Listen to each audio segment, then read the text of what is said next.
जय भीम नमोबुद्धाय घेऊया आढावा आजच्या बातम्यांचा।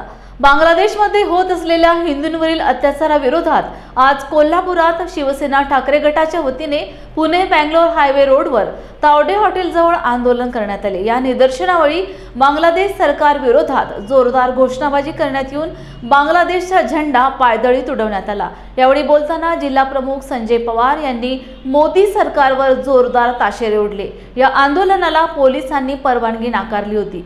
ठाकरे गटाच्या कार्यकर्त्यांच्या हातून बांगलादेशचा पुतळा, हातातील फलकही ताब्यात घेण्यात आले होते।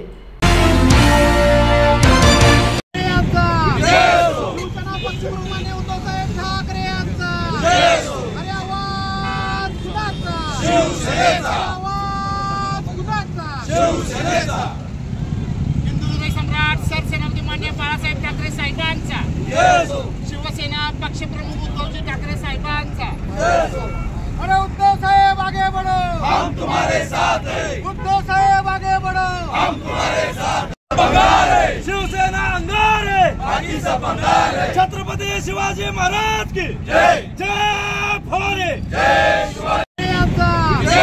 शिवसेना पक्षप्रमुख माननीय उद्धव साहेब ठाकरे यांचा, अरे आवाज सुनाचा, शिवसेनेचा आवाज सुनाचा, शिवसेनेचा। सम्राट सरसेनापती माननीय बाळासाहेब ठाकरे साहेबांचा, शिवसेना पक्षप्रमुख उद्धवजी ठाकरे साहेबांचा। अरे उद्धव साहेब आगे बढ़ो, हम तुम्हारे साथ हैं। उद्धव साहेब आगे बढ़ो, हम तुम्हारे साथ। बांगलादेश सरकारचा निषेध करण्यासाठी बांगलादेशचा पंतप्रधान त्यांचा पुतळ्याला जोडो मारो आंदोलन आज शिवसेना उद्धव बाळासाहेब ठाकरे या पक्षाच्या वतीने आम्ही इथं जाहीर केलं होतं। परंतु हिंदू खतरे में है, बटेंगे तो काटेंगे ह्या घोषणा देऊन हे सरकार सत्तेवर आलं। पण आज हिंदूंच्या हिंदुस्थानातच बांगलादेश सरकारच्या पुतळ्याला जोडे मारायला नाहीत ही दादागिरी आता महाराष्ट्रात सुरू झालेली आहे। आणि दुर्दैवानं हे पोलीस प्रशासनाने दादागिरी ह्या कोल्हापुरात सुरू केलेली आहे। आम्ही आमच्या पद्धतीने पुतळा तयार करून इथं आणला, आम्ही आमचे फलक आणले, ताबडतोब पोलीस अधिकारी त्यांची ताकद लावली, दादागिरी केली आणि पुतळे काढून घेतले, फलक काढून घेतले। हा हिंदुस्थानात आपण काम करतोय का कुठे काम करतोय हा प्रश्न आता हिंदूंना आम्हाला पडला आहे। म्हणून हिंदू खतरे में आता खरं तर म्हणायला लागेल, खरोखर हिंदू खतरे में आलेले आहेत। एका म्हणतो ना मोठं बहुमत मिळाल्यानंतर काय घडू शकतं त्याचं उदाहरण हे आहे। त्या देशामध्ये हिंदूंची खुलेआम कत्तल होते, महिलांवर अत्याचार होत आहेत, ह्या देशाचे पंतप्रधान काय बोलत नाहीत। त्या मणिपूर सारखीच घटना घडते तरी जो देशाचे पंतप्रधान महागुरु विश्वगुरु म्हणतात ते काय बोलत नाही आहेत। मग बोलायचं कोणी? मग आम्ही हिंदूंनी, आम्ही शिवसैनिकांनी बोलायचं नाही, आमचे कृती आमच्या भावना व्यक्त करायला नाहीत। जर अशा पद्धतीने पोलीस प्रशासन दादागिरी केली असेल आणि करतायत त्याचा प्रथम आम्ही पोलीस प्रशासन निषेध करतो। अरे पुतळ्याला जोडे मारायचे, कुणा जोडे मारायचे? मग हिंमत आहे ना, मग करा हल्ला त्या बांगलादेशवर, त्यांना दाखवून द्या की नाही हिंदूंवर अत्याचार मी सहन करणार नाही। ते पण दाखवत नाही, काय बोलत नाही, त्याचा निषेध करणे मी इथं आलेलो आहे। म्हणून पोलीस प्रशासनाने महाराष्ट्र शासनाचा आम्ही धिक्कार करतोय, निषेध करतोय। ओके, थँक्यू आभारी। परभणी बंद दरम्यान शहरात न्यायालयीन कोठडीत सोमनाथ सूर्यवंशी या युवकाचा रविवारी पहाटे मृत्यू झाला। या घटनेच्या निषेधार्थ 16 डिसेंबर रोजी महाराष्ट्र बंदची हाक देण्यात आली। त्यानुसार शहरात कडकडीत बंद पाडण्यात आला। व्यापाऱ्यांनी आपली दुकाने बंद ठेवलीत, जागोजागी पोलीस बंदोबस्त तैनात करण्यात आले। परभणी शहरात 10 डिसेंबर रोजी डॉक्टर बाबासाहेब आंबेडकर पुतळ्यासमोरील संविधान प्रतिकृतीची विटंबना झाल्याचा प्रकार घडला। 11 डिसेंबर रोजी घटनेच्या निषेधार्थ आंदोलन सुरू असताना दगडफेक, जाळपोळ झाली। पोलिसांनी केलेल्या लाठी हल्ल्यात अनेक जण गंभीर जखमी झाले। यानंतर पोलिसांनी कोम्बिंग ऑपरेशन करून निरपराध लोकांना ताब्यात घेतले। न्यायालयीन कोठडीत असलेल्या शंकरनगरातील रहिवासी तथा विधी महाविद्यालयातील विद्यार्थी सोमनाथ सूर्यवंशी यांचा रविवारी 15 डिसेंबर रोजी पहाटे मृत्यू झाला। संभाजीनगर येथे त्यांच्या पार्थिवाचे शवविच्छेदन करण्यात आले। दरम्यान या घटनेचे पडसाद राज्यभरात उमटले।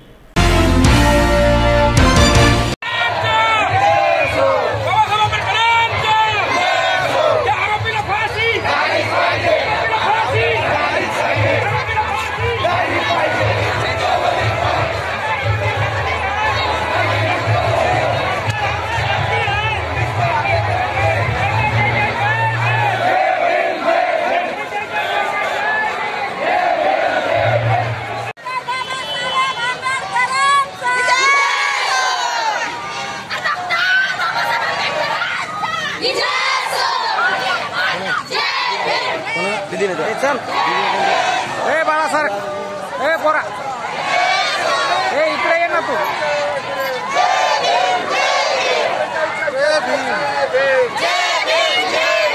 अमर रहे अमर रहे अमर रहे अमर रहे. जय भीम. लॉर्ड बुद्धा टीव्हीमध्ये आपलं स्वागत करतो. परभणी शहरामध्ये गेल्या 10 तारखेला डॉक्टर बाबासाहेब आंबेडकर यांच्या संविधानाची प्रतिकात्मक विटंबना झाली होती. एका जातीयवादी गावगुंड्यांना त्या संविधानाची अपमान केला होता. ते संविधान उचलून रस्त्यावर फेकून त्याचा अवमान केला होता आणि त्याच्या निषेधार्थ परभणीमध्ये 11 डिसेंबर रोजी आंबेडकर अनुयायाच्या वतीने भव्य असं मोर्चाचं आयोजन करण्यात आलं होतं. धरणे आंदोलनं करण्यात आली होती. परंतु हे धरणे आंदोलन शांततेत चालू असताना त्या ठिकाणी पोलिसांनी जो त्यांच्यावर अन्याय केलेला आहे, जो लाठी हल्ला केलेला आहे, त्या लाठी हल्ल्यामध्ये अनेक अनुयायी जखमी झालेले आहेत आणि एक सोमनाथ सूर्यवंशी नावाचा तरुण काल दिनांक 14 डिसेंबर रोजी तो न्यायालयीन कोठडीत त्याचा मृत्यू झालेला आहे. त्याला उच्चस्तरीय चौकशीसाठी संभाजीनगर या ठिकाणी पाठवण्यात आलं होतं आणि आता त्याची डेड बॉडी परत येत आहे. आजही परभणीमध्ये 16 डिसेंबर रोजी बंदचं आव्हान केलेलं आहे. महाराष्ट्र बंद आहे, त्याच्यात परभणी जिल्हासुद्धा बंद आहे आणि आज सर्व या ठिकाणी दुकाने सगळे व्यवसाय बंद आहेत. आपल्यासोबत काही अनुयायी आहेत, वकील संघ आहे. काय सांगतात माध्यमाशी, आपण त्यांच्याशी जाणून घेणार. माझ्यासोबत माझे सिनियर इंद्रासन कांबळे आहेत. तर 11 तारखेला जो निषेध मोर्चा झाला, संविधानाची विटंबना ज्या समाजकंटकांनी केली त्याच्या विरोधामध्ये त्याच्यावर कडक कारवाई करण्यात यावी म्हणून 11 डिसेंबरला जो मोर्चा संविधानिक मार्गाने निघाला होता त्या मोर्चामध्ये काही समाजकंटकांनी केलेल्या कृत्याचा निरपराध लोकांवर बळी पोलिसांनी घेतला असं समोर येत आहे.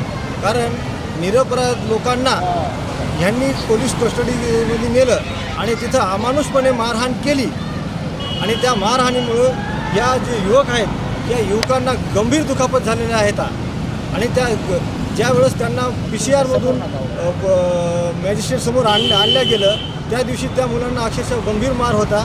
परंतु पोलिसांच्या भीतीमुळे या युवकांनी, या तरुणांनी, या विद्यार्थ्यांनी मॅजिस्ट्रेटसमोर त्यांची तक्रार दिली नाही. परंतु त्यांची गंभीर परिस्थिती असल्यामुळं त्यांना त्याचा विलाज जरी यांनी मेडिकलला नेलं, परंतु त्याच्यानंतर जेव्हा MCR झाला म्हणजे न्यायालयीन कोठडी ज्यांना सुनावण्यात आली त्या न्यायालयीन कोठडीच्या नंतर अगोदर पोलिसांनी केलेल्या मारहाणीमुळे त्यांची जी गंभीर आरोग्यावर परिणाम झालेले होते त्या गंभीर आरोग्याच्या बळी हा आपला सोमनाथ सूर्यवंशी नावाचा विद्यार्थी गेला आहे. तो LLB 3rd इयरला होता साहेब आणि विद्यार्थी होता, शिक्षण घेत होता, संविधानिक मार्गाने तो त्या ठिकाणी आला होता आणि तो घराकडे जात होता. परंतु त्याला विनाकारण पकडण्यात आलं आणि त्याच्यावर अमानुष मारहाण पोलीस कोठडीने मारहाण करण्यात आली आणि त्याच्यातच त्याचा बळी गेलेला आहे. म्हणून पोलिसांवर सदोष मनुष्यवधाचे गुन्हे दाखल करण्यात यावे हे सुद्धा आम्ही या ठिकाणी प्रशासनाला सांगत आहोत. आज बंद ठेवलेलं आहे. आज सोमनाथ सूर्यवंशी हा जो विद्यार्थी आहे, गरीब घरचा आहे आणि त्याच्यात गेलेल्या त्याच्या बळीमुळे आज पूर्ण परभणी आणि महाराष्ट्र बंद ठेवण्यात आलेला आहे. परभणी जिल्ह्यात डॉक्टर बाबासाहेब आंबेडकर आणि भारतीय संविधान यांचा जो अपमान झाला आहे त्या व्यक्तीवर देशद्रोहाचा गुन्हा दाखल करा व आंबेडकरी चळवळीतील कार्यकर्त्यांना निर्दोष मुक्तता करा ह्या मागणीसाठी धम्मसेना नायक मदंत आर्य नागार्जुन सुरेश ससाई यांच्या मार्गदर्शनाखाली जिल्हाधिकारी महोदय यांना निवेदन देण्यात आले. नन्ना सवाईतून ओमकार अंबादे, अमन मेश्राम, राकेश निकोसे, धीरज बोरकर, अथांग करोडे, निखिल देश्वर, बाबू खान आदी कार्यकर्ते उपस्थित होते. अखिल भारतीय धम्मसेना मदंत नागार्जुन सुरेश ससाई यांच्या मार्गदर्शनाखाली परभणीत जे घटना झालेली आहे, जे बाबासाहेबांच्या संविधानाचा अपमान झाला आहे आणि त्यानंतर जे आमचे समाजातील तरुण आणि सर्व महिलांना जे अटक झाले त्या विरोधात आज अखिल भारतीय धम्मसेनेतर्फे या ठिकाणी निवासी जिल्हाधिकारी यांना निवेदन देण्यात येत आहे. या ठिकाणी राकेश भाऊ निकोसे, निशांत भाऊ इंदुरकर, बाबू खान, अनिकेत भाऊ कुत्तरमारे, नन्ना भाऊ सवैतूल, ओमकार अंबादे, अक्षय खोब्रागडे, बाकी सर्व कार्यकर्ते इथं उपस्थित आहेत आणि थोड्याच वेळात आम्ही माननीय निवासी जिल्हाधिकारी यांना निवेदन देणार आहोत आणि लवकरात लवकर जितक्यांना पण अटक केले त्यांना सुटका करा आणि ज्यांनी बाबासाहेबांच्या आणि जे संविधानाचे अपमान केला आहे त्याच्यावर राष्ट्रद्रोहाचा गुन्हा दाखल करा ही आमची मागणी आहे. जय भीम. राष्ट्रवादी काँग्रेस शरद पवार पक्षाचे आमदार रोहित पवार यांनी परभणीतील मृत सोमनाथ सूर्यवंशी यांच्या कुटुंबाची भेट घेत त्यांचे सांत्वन केलं. आमदार रोहित पवार यांनी त्यांच्या कुटुंबाशी संवाद साधला. त्यावेळी सोमनाथच्या आईने घडलेली संपूर्ण घटना सांगितली. ज्यांनी मारहाण केली त्यांच्यावर कारवाई झाली पाहिजे अशी भूमिका रोहित पवारने मांडली. तिसरं वर्ष आहे सर, म्हणले शेवटचं वर्ष आहे आणि मग तुमच्या मुलाचा फोन आलता का? नाही सर म्हणले, माझ्या मुलाचा फोन 5 दिवस बंद आहे. 10 तारखेपासून आज 5 तारीख आहे, बंद आहे. 15 तारीख आहे, बंद आहे साहेब म्हणले. आणि साहेब म्हणले तुमच्या पाया पडते आणि जरी माझा मुलगा तुमच्या पोलीस स्टेशनमध्ये असला, माझा मुलगा काय केलंय काय नाही मला सांगा साहेब.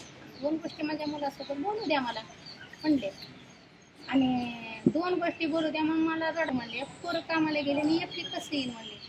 कसं बी आहात तुम्ही पण या, तुम्ही आधी काय झाले सांगा सर म्हणजे, का झाले मला सांगा म्हणजे. त्याने काय बोलले, तुमच्या मुलाला हार्ट अटॅक आलाय. 5 दिवस झालं मी माझ्या बाळाचा फोनचा वाट पाहते. माझा मुलगा जिवंत असताना तुम्हाला माझा नंबर भेटला नाही. 5 दिवस झाले मी रात्रंदिवस माझ्या लेकरासाठी बेचैन आहे. मी फोन लागना, फोन येईना. आणि साहेब म्हणले आणि माझ्या मुलाशी बोलू दिली नाही तुम्ही. 5 दिवस झाले जिवंत असताना आणि आज माझ्या मुलाला हार्ट अटॅक आलाय. तुमच्या मुलाची बॉडी घेऊन ठेवायची. माझा मुलगा मेल्यानंतरच माझा नंबर कसा तुम्हाला भेटला? कॉल करायचा आणि तुमची बॉडी घेऊन जावायची. तुमच्या वतीने मागण्या आहे, समाजाचे पण मागण्या आहे. पक्ष हा नाही, विचारायचे सगळे आहेत. पण सगळ्यांचं मत असं आहे की आणि तुमचंही मत आहे की त्याला कारण एक असा व्यक्ती जो खूप शिकून तो वकीलच होणार होता. त्याची फाईल मागवतो तुम्ही बघा, त्याचे काय काय शिकलेलं ते, कुठल्या कुठल्या गोष्टी केल्या, कुठले काय सगळं फाईल चेक करतात. मल्टिपल इंजुरी म्हणतो तू थोडंसं ते आम्ही आहे तासभर साहेब आहे ते पेपर मागून गेलो साहेबाला. मी हॉस्पिटलमध्ये जाऊन येईपर्यंत मला एक म्हणायचं साहेब, आता माझ्या बाळाला मारले, माझ्या बाळाला मारहाण केले न हे चुकी असतात. उचलून माझ्या लेकराला घेऊन गेले, विद्यार्थीला चांगल्या शिक्षणवाल्या लेकराला घेऊन जाऊन मारहाण करून मारून टाकले. ह्याचे न्याय मला पाहिजे. हो, जेवढे माझे वडील समाज आहे, जैन समाज आहे. फोन नंबर पण टाकतो, फोटो घ्या ना. हो घेतो सर. उधर क्या है बाईट नंतर देऊ, बाईट नंतर देऊ. पहिले आमचे साइन जाएगा इधर. नाही नाही नाही प्रेस मध्ये पुढे देणार. प्रेस कॉन्फरन्स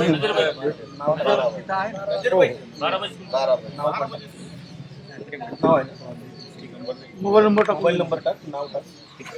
नाव आहे पवार साहेब आमचे जे गटनेता आहेत आदरणीय पवार साहेबांच्या पक्षाचा मुद्दा घेतलेला आहे. अधिवेशनामध्ये काँग्रेस, पवार साहेबांचा पक्ष, उद्धव ठाकरे साहेबांचा पक्ष यांनी सुद्धा हा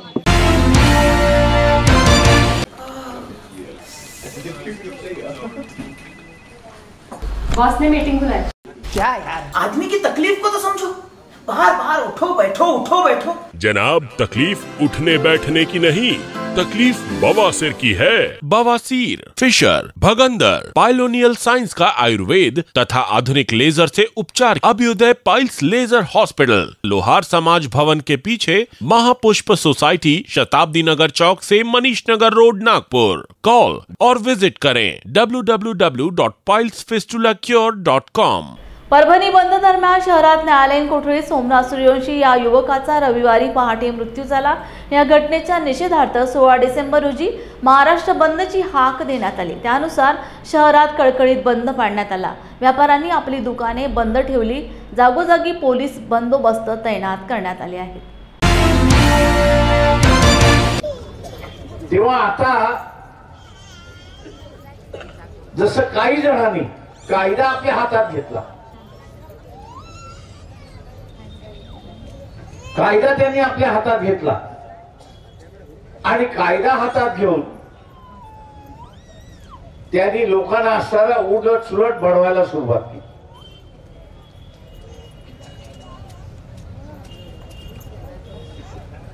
आता ही परिस्थिती जी आहे ही या देशामध्ये वाढत जाणार हे आपण लक्षात घ्या. हे थांबेल असं नाही, हे वाढत जाणार आहे. आणि ह्याला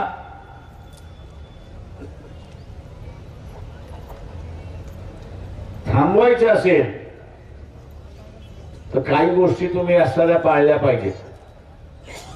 लय जणांना वाईट वाटेल मी जे सांगणार आहे त्याच्यातलं. ते म्हणते दंगलीचा आणि ह्याचा काय संबंध आहे? तुम्हाला दारू पिणं सोडावं लागेल,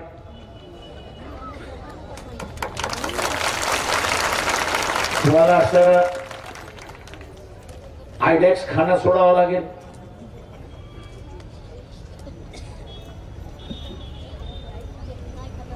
नशा आहे.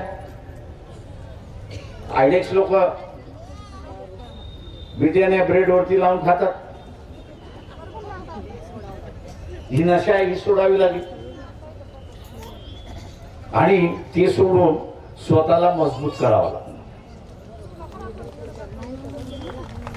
स्वतःला मजबूत करावं लागणार म्हणजे 4 किलोमीटर पळलं पाहिजे. 4 किलोमीटर कशासाठी पळलं पाहिजे तर तुम्ही SRP मध्ये गेला पाहिजेत, मिलिटरी मध्ये गेला पाहिजेत, CRP मध्ये गेला पाहिजेत, बॉर्डर सिक्युरिटी फोर्सेस मध्ये गेला पाहिजेत, पोलीस खात्यामध्ये गेला.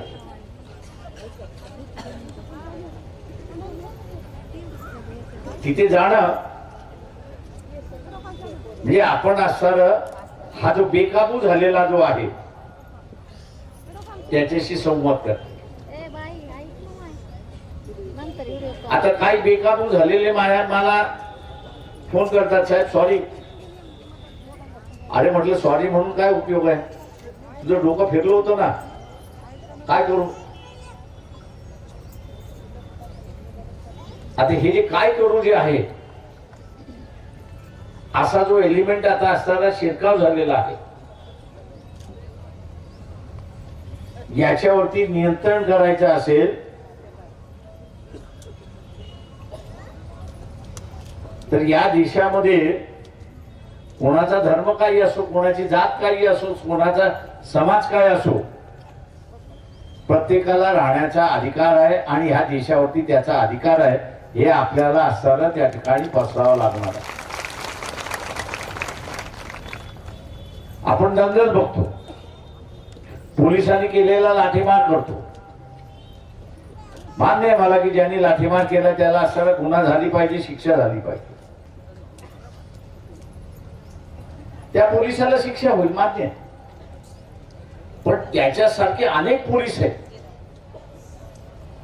या व्यवस्थेमध्ये, म्हणजे नुसतं पोलीस खात्यात नाही, सरकारी खात्यामध्ये, इतर खात्यामध्ये आहे की ज्यांची मी म्हणतोय की जी प्रेरणा इथे असताना गेले 10 वर्ष, 15 वर्ष, 20 वर्ष झाली, धर्माची प्रेरणा झाली आणि द्वेषाची प्रेरणा झाली. नुसती धर्माची प्रेरणा झाली असती, पेरणी झाली असती तर काही फरक नव्हता. पण या धर्माच्या पेरणी बरोबरच द्वेषाची सुद्धा पेरणी त्या ठिकाणी पेरण्यात आली. आणि म्हणून इथला सगळ्यात मोठा बळी जर कोण गेला असेल तर विश्वास हा सगळ्यात मोठा बळी घेतला हे आपण लक्षात घ्या.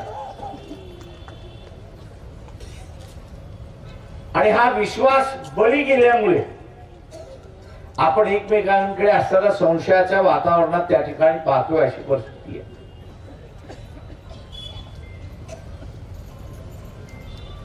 याला मी जसं म्हणालो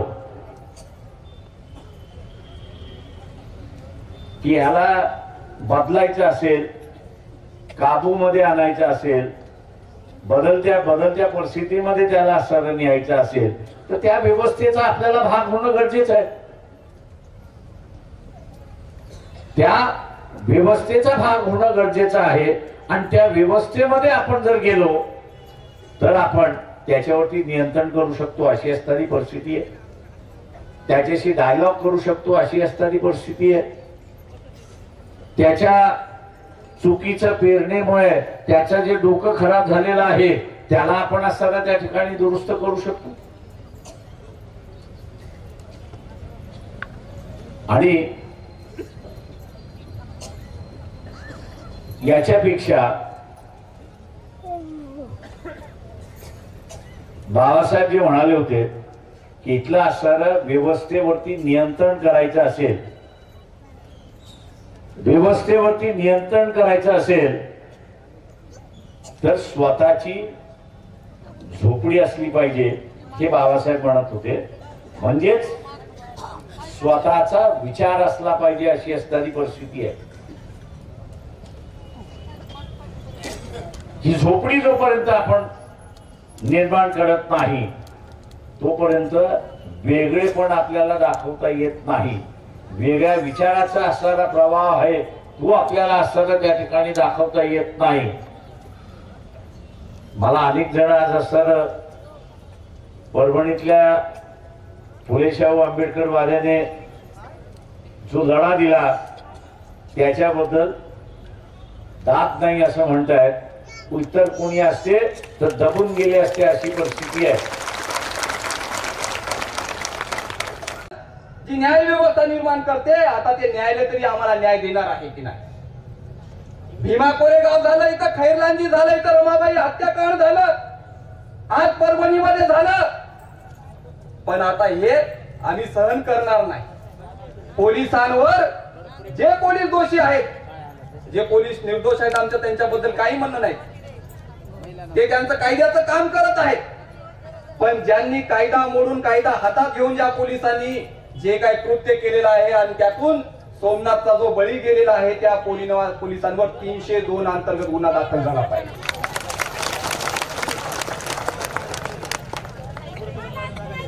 त्या सर्व पोलिसांवर अॅट्रॉसिटी 3(1) आणि अॅट्रॉसिटी 3(2) अंतर्गत गुन्हे दाखल झाले पाहिजे. सोमनाथ वाघमारेच्या कुटुंबाला 50 लाखाची मदत सरकारनं दिली पाहिजे.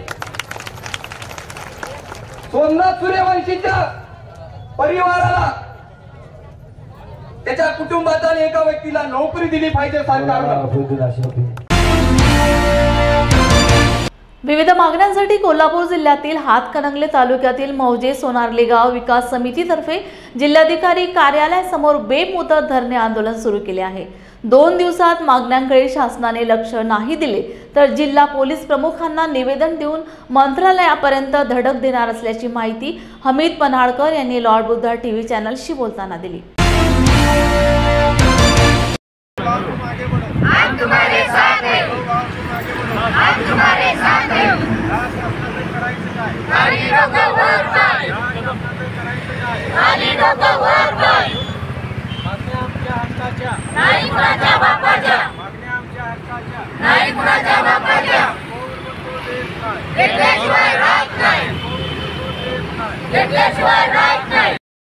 वारणा धरण बुडीतगाव मौजे सोनारली गाव विकास कमिटीतर्फे हे आंदोलन चालू आहे. जुलै महिन्यामध्ये आम्ही आंदोलनाला बसलो होतो. त्यावेळी जिल्हाधिकाऱ्यांना आम्ही निवेदनं वगैरे यापूर्वीच दिलेले आहेत. वर्षानुवर्षे सोनारली गावाकडे दुर्लक्ष झालेलं आहे. शासनाचं जाणीवपूर्वक आम्हाला दुर्लक्षित ठेवलेलं आहे. त्यातला पहिला मुद्दा महत्त्वाचा, चांदोली अभयारण्यग्रस्ताला वारणा धरणग्रस्त यांच्यामधला भूखंड वाटप केलेला आहे. तो भूखंड बेकायदेशीररित्या वाटप केलेला आहे. तो भूखंड शासन जमा व्हावा. सोनारली गावच्या अपात्र धरणग्रस्तांना निर्वाह भत्ता दिलेला आहे, तोही बेकायदेशीर दिलेला आहे, तो वसूल व्हावा. तसेच जी आता नवीन ग्रामपंचायत झालेली आहे त्याच्या प्रस्तावामध्ये असंख्य त्रुटी आहेत. त्या प्रस्तावामध्ये धरणग्रस्त नसलेल्यांची नावं घेतलेली आहेत. मतदान यादी अंतिम नाही तरी देखील इलेक्शन लादण्याचा प्रयत्न चालू आहे. ग्रामसभा वगैरे होतात. एकंदरीतच शासनाकडून बेकायदेशीररित्या कामं चालू आहेत. समस्या आणि तक्रारी वाढवण्याचं काम हे शासन करत आहे. त्यांच्या चुका दाखवण्याचं काम आम्ही करतो आहे आणि त्यांच्या चुकांचा त्रास आम्हाला व्हायला लागलेला आहे. आम्ही इथं थंडी वाऱ्यामध्ये महिला पुरुष सगळी इथं 2 दिवसापासून बसलो आहे आणि शासन मात्र दुर्लक्ष करत आहे. त्यामुळे येत्या 2 दिवसामध्ये पायी चालत मुख्यमंत्र्याला भेटायला जायचं नियोजन आमचं आहे. त्यामुळं जिल्हाधिकाऱ्यांनी याच्याकडे गांभीर्याने दखल देऊन ज्या मागण्या आहेत त्या ताबडतोब पूर्ण कराव्यात। राष्ट्रीय संविधान बचाव अभियानांतर्गत ईव्हीएम हटाव देश बचाव जन आंदोलन कृती समिती नांदेडच्या वतीने ईव्हीएम हटवून बॅलेट पेपरवर निवडणुका घेण्यात याव्यात या मागणीकरता नांदेडच्या जिल्हाधिकारी कार्यालय समोर गेल्या 10 डिसेंबर पासून बेमुदत धरणे आंदोलन करण्यात येत आहे। ईव्हीएम हटवून जोपर्यंत मतपत्रिकेवर निवडणुका घेण्यात येणार नाहीत तोपर्यंत धरणे आंदोलन चालूच राहणार असल्याचे निवेदन भारताचे राष्ट्रपती, मुख्य निवडणूक आयुक्त व राज्याचे राज्यपाल यांच्या नावे नांदेडच्या जिल्हाधिकाऱ्यांच्या मार्फत देण्यात आले आहे। भारतीय संविधानाचा डॉक्टर बाबासाहेब आंबेडकरांचा महात्मा फुलेंचा शिवाजी महाराजांचा ईव्हीएम हटाव लोकशाही बचाव ईव्हीएम हटाव लोकशाही बचाव ईव्हीएम हटाव ईव्हीएम हटाव लोकशाही बचाव ईव्हीएम हटाव लोकशाही बचाव भारतीय संविधानाचा भारतीय संविधानाचा। या ठिकाणी 2024 मध्ये जे आता विधानसभेच्या ज्या निवडणुका झाल्या त्या बाबतीमध्ये सर्वीकडं जनता जी आहे जनतेचं असं म्हणणं आहे की ईव्हीएमच्या माध्यमातून जे काही मतदान होतं आहे ते मतदान आम्ही ज्या उमेदवाराला देतोय त्या उमेदवाराला जातो की नाही अशी शंका सर्व मतदारामध्ये निर्माण झालेली आहे। आणि जे काही यावेळेस जे कल आहे महाराष्ट्रामध्ये न भूतो न भविष्यती, पाठीमागही झालं नाही भविष्यामध्ये पण होणार नाही, कारण महाराष्ट्राची जनता एवढ्या मोठ्या प्रमाणामध्ये एका पक्षाला कोल देणारी जनता नाही आहे। आणि म्हणून ईव्हीएमवरती शंका आहे आणि ज्या ठिकाणी शंका आहे त्या ठिकाणी इथलं जे इलेक्शन कमिशन किंवा सरकार असेल तर जनतेच्या ज्या मागणी आहे किंवा ईव्हीएममध्ये मतदान न घेता बॅलेट पेपरवरती मतदान घेणं गरजेचं आहे। कारण का आपली जे भारतीय राज्यघटना आहे त्या भारतीय राज्यघटनेमध्ये सुद्धा आपण बॅलेट पेपरवरच मतदान होणं घेणं आवश्यक आहे अशा प्रकारचं तरतूद आहे। परंतु इथल्या लोकसभेनं त्याच्यामध्ये सुधारणा करून ईव्हीएमच्या माध्यमातून मतदान घेत आहेत आणि ते यंत्र आहे। आपण या ठिकाणावरून चंद्रावरती यान पाठवून इथून आपण कंट्रोल करत आहोत, हे तर आपण इथल्या जवळपासच आहोत त्याच्या आजूबाजूला, तर ते कशी हॅक होणार नाही आहे म्हणून शंका आहे आणि शंकेचं निरसन करणं आणि जर जनता जर म्हणत असेल तर ते बॅलेट पेपरवरती मतदान घेणं इलेक्शन कमिशननी अशी आमची मागणी आहे। आणि राष्ट्रीय संविधान बचाव अभियानच्या वतीने आम्ही या ठिकाणी ईव्हीएम हटाव लोकशाही बचाव जन आंदोलन कृती समिती स्थापन केलेली आहे। या कृती समितीमध्ये अनेक संस्था, संघटना, राजकीय पक्ष समाविष्ट आहेत आणि कलेक्टर ऑफिस पुढे 10 तारखेपासून मानवी हक्क दिनाच्या दिवशी आम्ही या ठिकाणी गेले 7 दिवस झालं इथे बेमुदत धरणे आंदोलन करत आहोत। आमचे म्हणणं असं आहे की ईव्हीएम हटाव आणि लोकशाही बचाव। ईव्हीएम हटवण्याची गरज काय तर भारतीय संविधानाने असं मार्गदर्शन केलेलं आहे की निवडणुका या पारदर्शक व्हायला पाहिजेत, निर्भयपणे व्हायला पाहिजेत, निष्पक्ष व्हायला पाहिजेत, कोणत्याही दबावाखाली होता कामा नये, त्याच्यामध्ये हेराफेरी होता कामा नये। परंतु परवा ज्या निवडणुका झाल्या ना त्याच्यामध्ये हेराफेरी झालेली दिसते, कारण का मतदान यादीचा आकडा आणि ईव्हीएममधून बाहेर पडलेला आकडा आणि आयुक्तांनी वाढवून सांगलेला आकडा याच्यामध्ये तफावत दिसून येते। आणि मारेकवाडीसारखे गावकरी सांगतायत ना आमचं पूर्णच्या पूर्ण गाव या मतदाराला दिलेलं आहे मतदान, मग याला कसं काय पडलं असे प्रश्न अनेक निर्माण झालेत। त्याच्यामुळं ईव्हीएमबद्दल एक संशय निर्माण झाला आहे। आता विधानसभेमध्ये सगळे विरोधी पक्ष ईव्हीएम हटाव म्हणून मागणी करत आहेत। आम्ही 7 दिवस झालं मागणी करत आहोत, बेमुदत धरणं धरत आहोत, असं मोर्चे निघत आहेत। म्हणजे जनता मागणी करत आहे ईव्हीएम हटाव म्हणून आणि जनता ही सार्वभौम असते लोकशाहीमध्ये। मग सत्ताधारी लोकांनी जनतेचं ऐकलं पाहिजे, यालाच लोकशाही म्हणतात। म्हणून ईव्हीएम हटाव लोकशाही बचाव देश बचाव हा आमचा नारा आहे। क्या हुआ बहू? माँ, पाइल्स की बहुत तकलीफ हो रही है। तो तुम गुदरोग सर्जन के पास क्यों नहीं गई? देखो, जैसे हार्ट के लिए हार्ट स्पेशलिस्ट, ब्रेन के लिए ब्रेन स्पेशलिस्ट, तो पाइल्स के लिए पाइल्स स्पेशलिस्ट क्यों नहीं? स्त्री हो या पुरुष, टॉयलेट में तकलीफ केवल पाइल्स ही नहीं, और भी कई प्रकार के गुदरोग तथा कैंसर भी हो सकता है। इसीलिए इसकी प्रत्यक्ष जांच जरूरी है। ठीक है माँ, पर जांच के लिए हम जाएंगे कहाँ? वही काले आयुर्वेदिक पाइल्स हॉस्पिटल में। लेकिन माँ, प्रेगनेंसी में पाइल्स की दवाइयाँ? प्रेगनेंसी में आयुर्वेदिक दवाइयाँ सुरक्षित होती है। जनहित में जारी काले आयुर्वेदिक पाइल्स हॉस्पिटल, औषधि चिकित्सा तथा सर्जरी ट्रीटमेंट उपलब्ध। हमारा पता उमरेड रोड, दिघौरी बस स्टॉप के पास, नागपुर। अधिक जानकारी के लिए वेबसाइट पर जाएं kalepailshospital.com। परभणी येथील संविधान उद्देशिकेच्या तोडफोड प्रकरणी निघालेल्या जनआक्रोश मोर्चातील आंदोलक स्मृतिशेष सोमनाथ सूर्यवंशी यांचा पोलीस कस्टडीत झालेल्या मृत्यूस जबाबदार असणाऱ्या पोलिसांवर हत्येचा गुन्हा दाखल करून सोमनाथ सूर्यवंशी यांच्या परिवारास आर्थिक मदत देऊन घटनेतील मुख्य सूत्रधारावर देशद्रोहाचा गुन्हा दाखल करण्यात यावा या मागणीकरता आज बहुजन समाज पार्टीच्या वतीने जिल्हाध्यक्ष साहेबराव डाकोरे यांच्या नेतृत्वात महाराष्ट्राचे मुख्यमंत्री यांच्या नावे नांदेडच्या जिल्हाधिकाऱ्यांमार्फत निवेदन देण्यात आले। या प्रसंगी बहुजन समाज पार्टीचे सर्व पदाधिकारी व कार्यकर्ते मोठ्या संख्येने उपस्थित होते।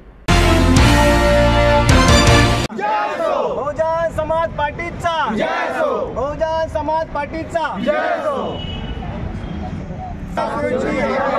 अमर रहे अमर रहे सोमनाथ सूर्यवंशी, अमर रहे अमर रहे अमर रहे विजय वाकोडे, अमर रहे अमर रहे अमर। डॉक्टर बाबासाहेब आंबेडकरांचा जय हो।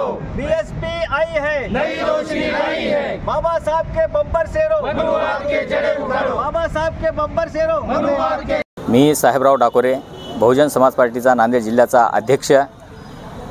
परभणीमध्ये जे 10 तारखेला जे कृत्य झाले, त्या ठिकाणी जे बाबासाहेबाचा असणारा पुतळा आणि त्याच्या बाजूला असणारी संविधानाची जे प्रत होती, त्याची जे नासधूस करण्यात आलेली आहे आणि त्या प्रसंगी त्या ठिकाणी नासधूस झाल्याच्या नंतर परभणी येथील सर्व युवक कार्यकर्ते आंबेडकरवादी हे यांनी जो जन आक्रोश मोर्चाचं नियोजन केलं होतं, तर ह्या ठिकाणी मोर्चाला सांभाळण्याकरता जे पोलीस यंत्रणा होती ते यंत्रणा त्या ठिकाणी नाहीसी पडली आणि म्हणून त्या ठिकाणी जे कृत्य जे घडण्यात आलं, ज्याला या ठिकाणी तोडफोडीचं जे स्वरूप जे देण्यात आलं, ते याला जबाबदार तिथलं प्रशासन आहे।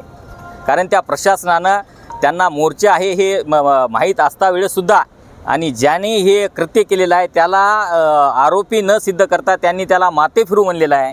ह्या देशामध्ये अनेक बाबासाहेबाचे पुतळे असो या संविधानाची प्रत असो, कुठलेही महापुरुष असो, यांच्यावर जेव्हा कुठे यांच्यावर दगड फेकण्यात येते किंवा यांच्यावर कुठल्या प्रकारची शाई फेकण्यात येते, तेव्हा त्यावेळी असं सांगण्यात येते की हा माते फिरू आहे। म्हणजे माते फिरूला का फक्त महापुरुषाचे पुतळे दिसतात का? हे प्रशासनाची त्याला पाठीमागे घालण्याचं काम आहे।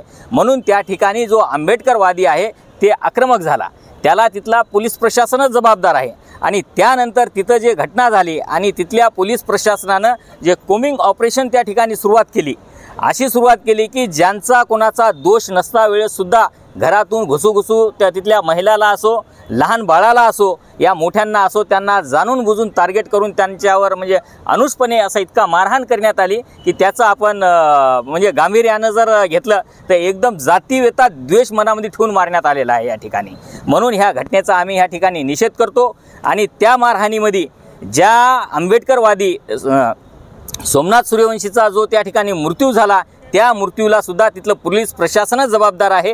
त्याचा हा मृत्यू नसून आणि त्या पोलीसवाल्यांनी त्या ठिकाणी केलेली हे हत्या आहे। आणि म्हणून आमची बहुजन समाज पार्टीची ही मागणी आहे की तिथल्या पोलीस प्रशासनाचा जो कोणी PI असेल गोरबांड नावाचा किंवा त्याचे जे कोणी पोलीसवाले जे साथीदार असतील त्याच्यावर 302 अंतर्गत खुनाचे खटले दाखल करावे, अट्रॉसिटी अंतर्गत त्याच्यावर गुन्हे दाखल करावे आणि नोकरीमधून त्यांना बंडतर्फत करण्यात यावं, ही बहुजन समाज पार्टीची मागणी आहे। बहुजन समाज पार्टीच्या सर्वस्व बहन कुमारी मायावतीजींनी सुद्धा 10 तारखेला हे प्रकरण झालं तेव्हा त्यांनी हे ट्विट करून सांगितलेलं आहे की परिस्थिती जर तुम्ही वेळेवर हाताळली नाही तर याचे परिणाम भोगावं लागतील. आणि तसंच इथं झालं की हे परिणाम जे आहे ते हाताच्या बाहेर गेलेले आहेत. आणखी सुद्धा प्रशासनाला आमची विनंती आहे की वातावरण शांततेमध्ये आहे, जेणेकरून वातावरण आणखी चिघळू नये याप्रमाणे तुम्ही जे कोणी दोषी असतील त्या दोषींवर कठोरात कठोर कारवाई करावी. आणि इथं सोमनाथ सूर्यवंशी जे आहे त्याला न्याय देण्यात यावा. आताच आम्ही नांदेडचे जे कलेक्टर साहेब आहेत त्यांना आम्ही निवेदन आमच्यातर्फे देण्यात आलेलं आहे. आणि बहुजन समाज पार्टीची ही मागणीसुद्धा आहे की त्या परिवाराला आर्थिक मदत हे 50 लाखाची झाली पाहिजे. त्याच्या घरातील जे 2 भावंड आहेत त्याच्यापैकी एकाला शासकीय नोकरीमध्ये घेण्यात यावं, हे सुद्धा बहुजन समाज पार्टीची मागणी आहे. आणि हे सर्व गोष्टी नाही जर झाल्या तर बहुजन समाज पार्टी ह्या नांदेड जिल्ह्यामध्ये तीव्रपणे आंदोलन करेल, हे सुद्धा आम्ही इशारा ह्या ठिकाणी दिलोत आहोत. ईव्हीएम मधून निवडून आलेले भाजपा युती सरकार लोकशाही व्यवस्थेचा खून करण्याचे काम करत आहेत. परभणीत पोलिसांनी कोम्बिंग ऑपरेशन करून दलित बांधवांवर अत्याचार केले. सोमनाथ सूर्यवंशी या दलित युवकाचा पोलीस मारहाणीत मृत्यू झाल्याचे निष्पन्न झाले आहे. बीड जिल्ह्यातील सरपंच संतोष देशमुख यांची अमानुष पद्धतीने हत्या करण्यात आली. या दोन्ही प्रकरणी सरकारच्या भूमिकेवर तोफ डागत भाजपा युती सरकारला लोकांच्या भावनांशी काहीच देणे घेणे नाही, असे महाराष्ट्र प्रदेश काँग्रेसचे अध्यक्ष नाना पटोले यांनी म्हटले आहे. हिवाळी अधिवेशनाच्या दुसऱ्या दिवशी सकाळी महाविकास आघाडीच्या आमदारांनी ईव्हीएम बीड व परभणी प्रकरणी सरकार विरोधात विधानभवनाच्या समोर जोरदार घोषणाबाजी केली. बीड जिल्ह्यातील सरपंच संतोष देशमुख यांच्या खुन्यांना अटक करा अशी मागणी यावेळी करण्यात आली. खुन्यांना संरक्षण देणाऱ्या सरकारचा धिक्कार असो अशा घोषणाही यावेळी देण्यात आल्या. सबसे ज्यादा पैसा उसमें खर्चा हो रहा है, मशीनों को मिसयूज किया जा रहा है. जैसे पार्लियामेंट की मशीनें यहाँ पे थी तो पार्लियामेंट की मशीन को यूज नहीं किया, दूसरी गुजरात से मशीनें लाई गई. तो जो चाहिए वो कर सकते. बीजेपी के लोग, वो संचालक मंडल जो है इसकी ईवीएम मशीन का जो है उसमें बीजेपी के कार्यकर्ता पदाधिकारी है. तो पार्टी चला रही है लोकतांत्रिक व्यवस्था को, जिसमें इस तरह के संवैधानिक जो अधिकार हमने चुनाव आयोग को दिए वो भी इन लोगों ने निकाल दिया है. तो इनकी मानसिकता क्या है ये तो स्पष्ट हो चुकी है. मैंने कहा कि संघीय ढांचा तो ये इशू नहीं है. वन नेशन नो इलेक्शन की जो भूमिका बीजेपी की थी, लोकतांत्रिक व्यवस्था खत्म करने का आरएसएस की जो भूमिका थी, उसी को वही एजेंडा इस माध्यम से लाया जा रहा है. दिल्ली में अब पार्लियामेंट में डिस्कशन होगा जब बिल टेबल होगा.